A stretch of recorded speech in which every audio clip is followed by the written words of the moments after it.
Welcome back to the vlog and welcome back to Wewak, Papua New Guinea. My name is Ryan. Heading out on an hour flight out to Moonbill to pick up some people and head back this way. So let's go ahead and get started. Igniter's on, fuel pump on, and low start. Make sure my fuel is both on.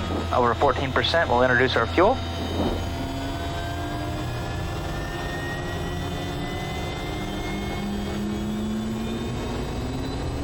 And the ITT peaks out at 720. Once the little white line starts going back down, you know your start's done. You can turn your igniters off, your fuel pump back to standby. Put your generator on. Amps will spike TAWS up. system test, okay. Once those amps start coming back down, throw your alternator on, push your prop forward, and we have a V2 tracker that allows our hump base to follow along with our flights. My blower's going on full blast this morning. 97 degrees in here this morning. And let me throw in my weights so I know what my takeoff weight's going to be. I already have, it looks like 591 and my fuel is 1280. So basically I'll put in 1220 for my cargo weight.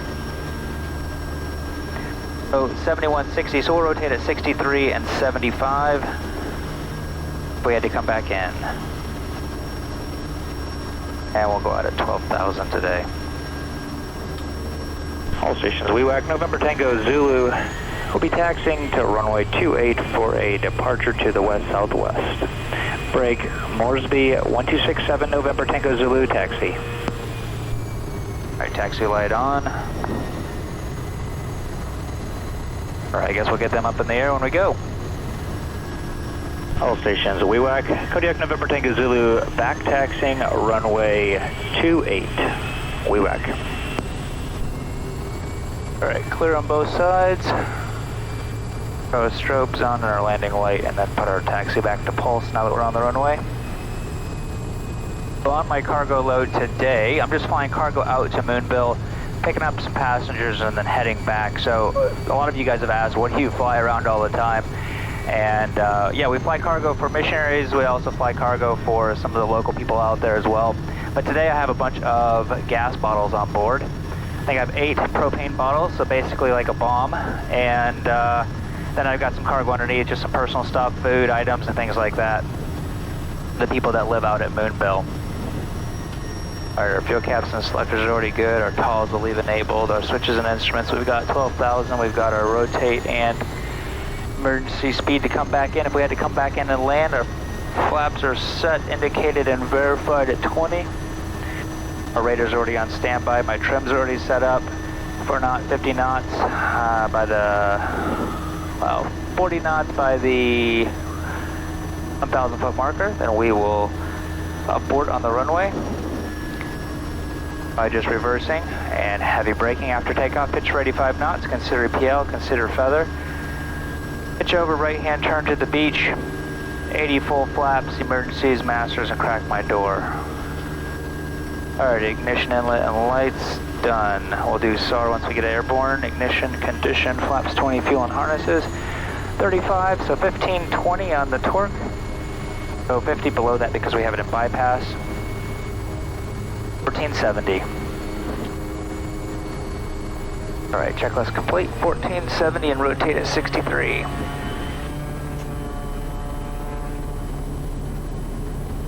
All right, torque is set. Airspeed's alive, there's 40 and continuing. There's 50. And there's rotate. So I just hold it back and just sit it there. And watch out for the bird. Right above me. Flapping vigorously. All right, so we'll climb out at 85 knots with our ITT right at the top of the green at 740. We can keep it right at the top of the green for 5 minutes.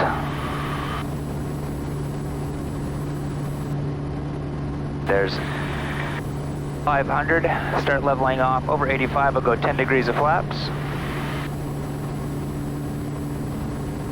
A little bit of back pressure as the nose just wants to drop over. We'll go 0 degrees again, giving a little bit of back pressure. It has auto trim, you can see the wheel going, but it's not quite set up just perfect. So people at Kodiak, you should adjust that. It'd be really nice to go 3 more seconds and it'd just be dead on. If they can get it, why not, right? And then bring our prop to 2,000 RPM.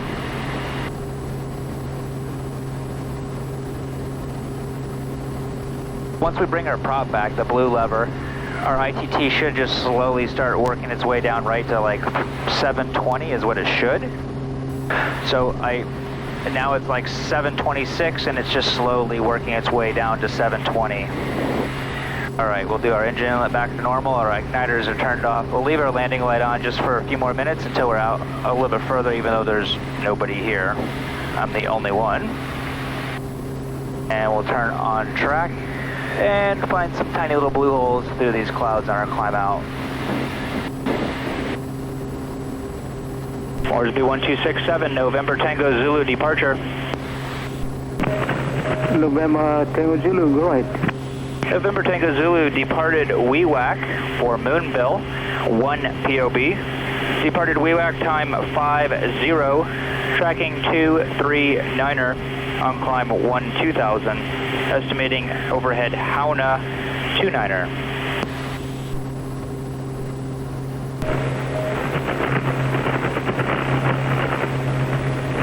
Yeah, I'm not hearing you. November Tango Zulu. There must be no reported traffic. November Tango Zulu. So one of the topics that I wanted to cover today was just engine management in a turboprop plane. I know there's a lot of people out there that fly flight simulators and they've maybe flown a lot of piston engines on there and they haven't really flown any turboprops, or they're just a bit confused on the different terminology for the different things that are named and stuff. So I was just going to cover them in the simplest terms that I can so you can understand them, so that it makes a little bit more sense to you. If you want any more details, yeah, I'm not Google, so just go Google it, and I guarantee you'll find all the information that you really are looking for. But I'm just going to cover the numbers and what they mean and what lever does what thing, so that you can basically, if you can get this on X plane, this exact same plane, but they don't have it for the Microsoft Flight Sim yet.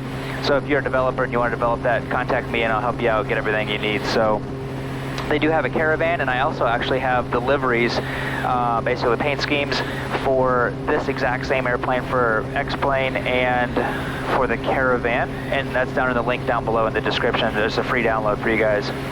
But anyways, let me just cover these numbers. The top number up here is going to be your torque, and that is adjusted by your power lever here, which also adjusts the number right below it, which is your ITT, which is 717. So I'm keeping it right as close as I can to 720. This plane, November Tango Zulu, is a lot harder to adjust than Echo and Kilo. And then I have my prop at 2,000 RPM. So the blue lever right here adjusts your prop, which is just called NP in this. And then your NG is basically the percentage of the output of your engine. So right now I'm at 97.6% of this engine. I think I can actually do, I want to say like 101.6 or 101.8 or something like that, max. Then just coming down here, I've got my fuel flow, oil pressure, my oil temp, my amps, my volts, and my fuel quantity. And then I can also hit my engine. I can also hit my engine down here and hit fuel, and it changes it around just a little bit, and it gives you just your numbers instead of just a little bar graph thing. So anyways, right now I've got 1,220 pounds of fuel on board, and I can go 422 nautical miles, or 3 hours and 20 minutes. But I'm at a climbing power setting right now, so I would get quite a bit increase once I reduce the power. So if you're thinking, well, Ryan, that really doesn't help me out that much, I want to be able to use those same numbers and kind of interpolate them to what a piston engine is with, like, just your regular RPM and your manifold pressure. So the way I look at it, and I know that this is not exactly the same, but if you were to think of torque as your just regular RPM and your ITT as your manifold pressure, there's just basically two different parameters of that. So we don't really fly with an RPM. We have our prop RPM, but the way this engine is set up, you basically have your turboprop engine and then all of your gearing and stuff for your propeller. So in the morning, I can just spin the propeller free, spin it around, because they're not connected. They're not connected together. So, like with a prop on like a piston engine, you can't do that. It's really hard to push it around because you're pushing all your pistons around as well. So, anyways, the NP, the RPM, which is at 2,000, that's just for the propeller, and you can like change it around. It changes the sound of the engine. Well, not the engine. It changes the sound of the prop. That's what's basically. But yeah, most people think, oh, it sounds different because it's the engine. But no, the engine is exactly the same. I think at full power, the engine will spin at, I think, like 38,800 RPMs, thereabouts for this. This is a PT6 engine. So if you think of torque as RPM, that's just going to be your power lever right here, okay? So that's easy to remember. But your power lever also adjusts your ITT. So as you're flying, you're going to be limited by a certain, like a specific parameter. So if you're flying between sea level and 5,000 feet, we limit ourselves to a fuel flow of 320 pounds. The reason is that because we do all of our flight planning at 320 pounds. So if we limit ourselves, then all of our fuel is going to be what our actual, our DFR, our daily flight record is actually saying it's going to be. So between 5,000 feet and usually around 13,000 feet, depending on the actual airplane, we're going to limit ourselves with a torque of 1,250.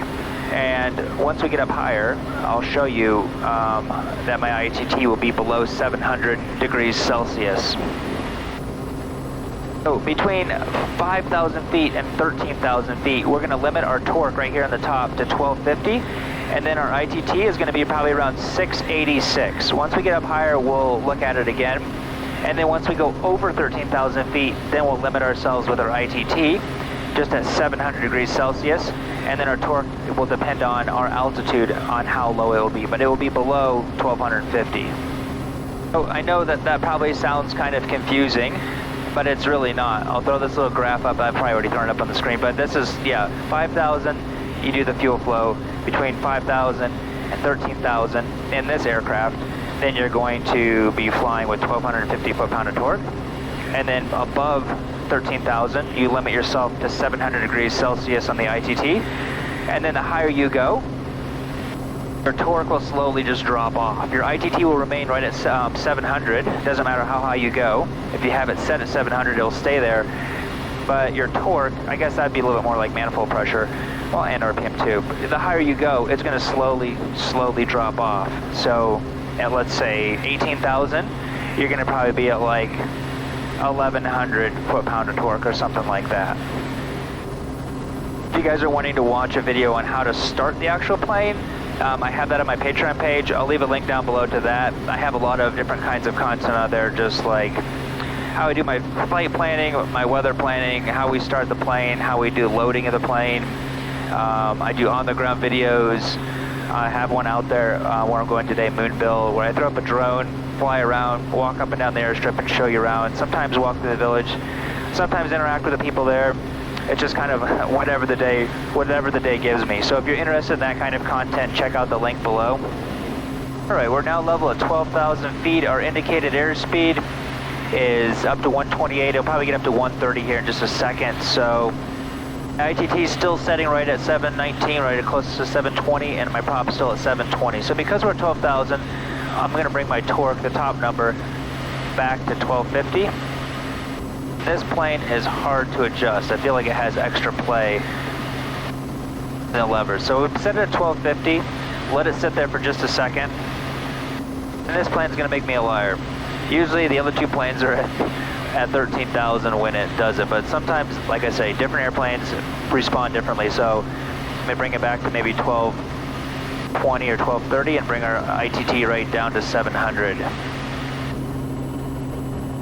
Orders B126.7, November Tango Zulu position. November Tango Zulu, Mosby, go ahead.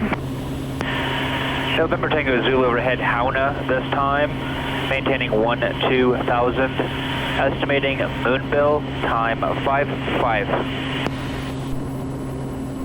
November Tango Zulu, Roger Mosby.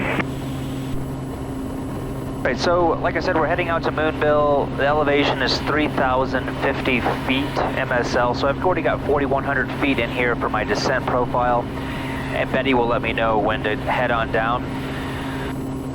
It's fairly long, 620 meters long with a 6% slope. And so it says for committal, basically as I come in, there's going to be a hill off to my left-hand side. And once I get about halfway down that, basically 300 feet AGL is when I'm going to be, 400 feet above. I'll do just basically a right 180. It says right 360, but I'm not going to do a full 360. I'll do a 180, head back over, enter into my base, and then enter in it again. I'm going to land with 7 knots of tailwind if I wanted to with a full up load. I don't have a full up load by the time I get out there, but I'm more than likely probably going to have some tailwind out there because it always has at least maybe 2 to 4 knots of tailwind on landing. And I also have to remember that the left-hand side of the airstrip can be a bit soggy and soft.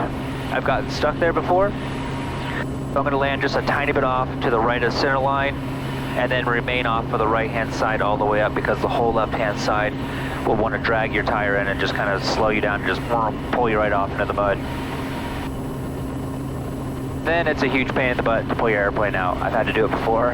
Thankfully, there's always a huge amount of people there willing to help, but it's still, it still takes up a half hour to get your plane pushed out. I have a couple minutes before our descent. We've got 20 minutes to run.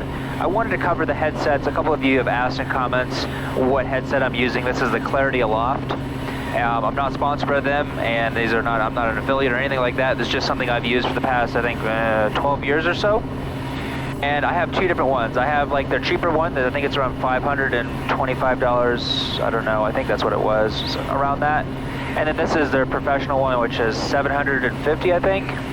So the main difference, everything is exactly the same. It sounds the same. The only thing that I can tell is this one has a little bit beefier of a wire, like a mic boom. So when you put this one on, like you can see, it doesn't stay. So you're always constantly having to like hold it next to your mouth, which is extremely annoying. So if you're considering buying these, which I absolutely love, spend the extra money and get the one with the thicker boom, because then you don't have to sit there and hold it all the time and readjust all the, it's just so annoying. And I didn't know that because I had these for like 10 years. Yeah, it can get extremely annoying. And also just in the tropics, having something over your head, you don't think of it, but I mean, all of your heat is getting out of your head. Just having something over your head really does increase the body temperature a lot. So that's why I really like these. They've held up just fine in the tropics, and then you have to replace the little earbuds that just kind of screw on and screw off. So the microphones are in here and it's hollow, and they just screw on and squeeze down like any other earbud. So if you don't like earbuds in your ear, then you probably won't like them. But I get used to them, and I don't mind them whatsoever. So I have my descent profile in for 1,100 feet per minute, which would probably actually come out to more 1,200 feet per minute with the autopilot. And the reason I have it at a steeper angle today is because we're heading into this area right here, but as you can see right here, we've got mountains that are 8,800 feet. So yeah, my track's gonna be here. I'm gonna have to go out a tiny bit and then come in. But if I have it at 1,200 feet per minute, then I can basically hold my altitude to about there and then just drop in super quick down into Moonbill. It looks like there's quite a bit of clouds just kind of on all the ridges, but I'm almost guaranteeing that all of the valleys are open. I had a good weather report just an hour ago out here saying that it was just absolutely great weather, so probably have no issues whatsoever there.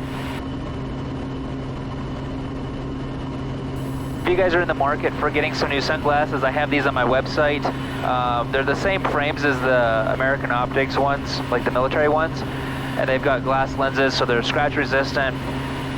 I have silver and I also have gold, and they're gray lenses. So on my site, the gold picture looks like it has a little bit of green into them, but they're not. They're just pure on, like, just dark gray.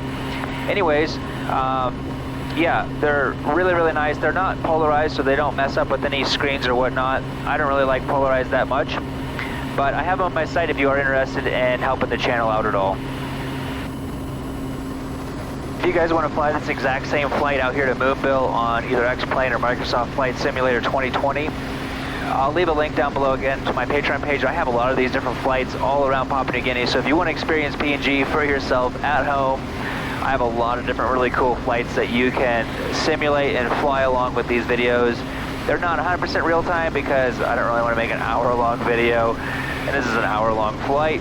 So I try to keep them between around 25 minutes and 30 minutes, but you can still follow along for the most part, fast forward a little bit in your game, and get to experience the exact same kind of patterns that I do here, and I explain what I'm doing in them. So if you want to try that kind of stuff out, check out the link down below for Patreon. Vertical track. Alright, that's Betty let me know it's time to go down. I'm looking for the mountain that's 8,800 feet, but I'm not seeing it quite yet. So let's head on down. Put in 1,000 first. Looks like should be right underneath all of those clouds right. Okay, now I think I'm starting to see it.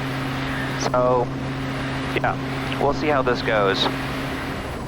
Alright, yeah, I can start seeing the peak of it just off my nose. I'm going to hit my heading bug, hit my heading on my autopilot, and make about a 5 to 8 degree turn to the right, just so I kind of go around it and then drop down in.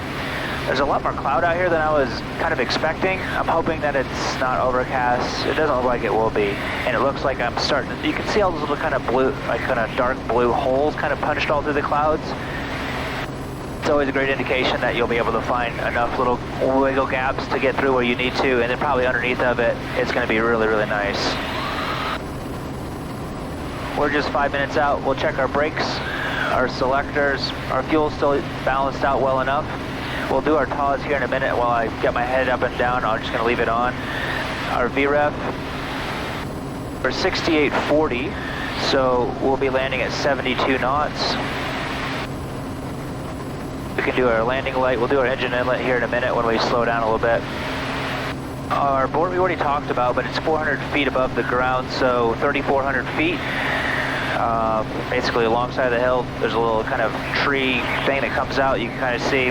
Anyways, that's where I'll go around if I have to. Power up 20 degrees of pitch, or 20 degrees of pitch, 20 degrees of flaps, pitch for 73, and a right-hand turnout. And then also reset my ITT to 740 for maximum power.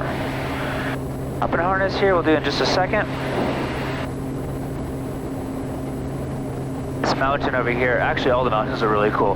This mountain, I wish the clouds weren't on top because it's really awesome, but they have this like kind of ongoing waterfall all the way down where it's just like, it's so steep it's nearly like waterfall for a few thousand feet where it just kind of wiggles its way down with a couple full-on waterfalls, but absolutely gorgeous. They've got other waterfalls. Terrain ahead. Oh yes. Terrain ahead. That's why I leave it on, because I have my head down. Anyways, we'll turn it off now, autopilot off, and that way I have to actually fly. But yeah, that is absolutely incredible. It'd be cool to fly the drone up that. Alright, yeah, it looks like the valleys are nice and open, just with the clouds along the top of the ridges, and all that heavier overcast stuff is in the mountains just past where I'm going. Alright, we're landing on runway 12, hit our OBS, turn it to runway 12. I'll put a nice line there, so no matter where I am, I can just look at that to know if I'm perpendicular to the airstrip and whatnot. Just because there's mountains and the whole pattern is just a little bit different than what a normal pattern might be. Basically, I'm going to go base and then just kind of not even, or downwind and then just kind of a rounding turn into a final. Alright, seeing the airstrip now, reduce our torque down. Just 3 miles out. Orders be 126.7, November, Tango, Zulu, in the circuit, Moonbill, cancel SAR. Orders be 6622, November, Tango, Zulu, in the circuit, Moonbill, cancel SAR. We'll try to get him on the ground. Not going to waste my time in the pattern. Alright, TAWS is turned off, lights and inlet are done. Prop and harness is done, flaps to go. We want 72 on final, 82 on base, 92 on downwind. Right, it should be just below me. Yep, there it is. Looks fairly dry. Windsock is hanging low.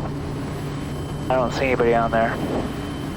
Alright, I'm still pretty high. I gotta drop another 800 feet. We'll go 20 degrees flaps now. There's our 92. 500.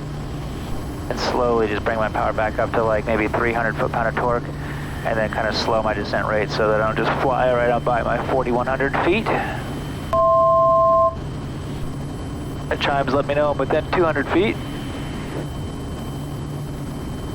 We'll go to that little hill straight above or ahead of me. There he goes, at 41, right beam the numbers, that's good.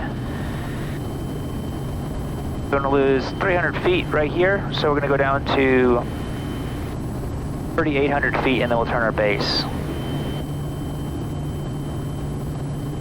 Well, let's not cut part of my base off though by not going 500. parallel with the runway.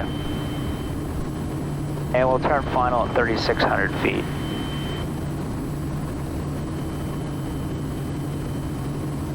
We'll go out when it says 1.6 nautical miles. That's a really good place to turn our base, or along this little tree ridge right here is also another great indicator.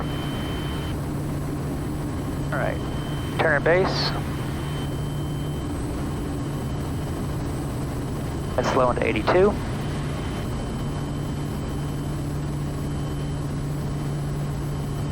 Like I said, this is more of just kind of like a rounding turn into final. So I'll go full flaps now. Checklist complete. We'll do SAR on the ground. Turning final. A little bit low already for final.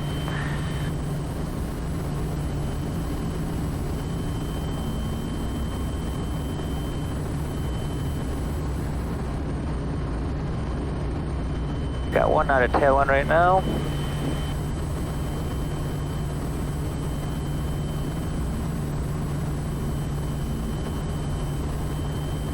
There's our 72 knots.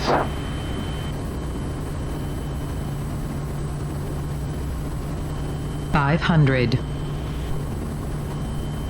All right, this is the hill that you'd go around. It's actually a little bit lower than 400 feet, but that's all right.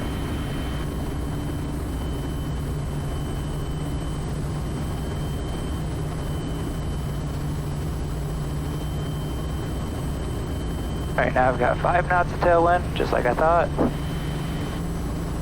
We'll land in on the first cone in, a little bit further in. We are committed to. Now I'm 4 knots of tailwind.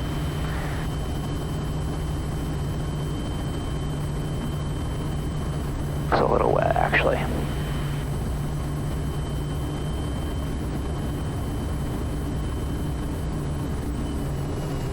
Ups up.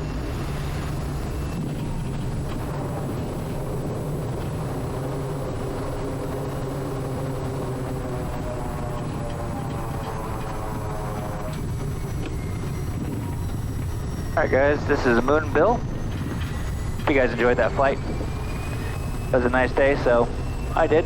Not that I don't enjoy it when it's bad weather too, sometimes I do, but anyways, if you guys like this kind of content, consider subscribing, give it a thumbs up if you guys did really think it was worthy of a thumbs up. And like I said, if you guys want to try out one of these flights, head over to my Patreon page, and I post a lot of this kind of stuff over there as well as on-the-ground content, so thank you so much for taking the time to watch, and I'll see you in the next one. Alright, shutting down, turn off our blowers, our lights, aux bus, generator, alt, cut off, other.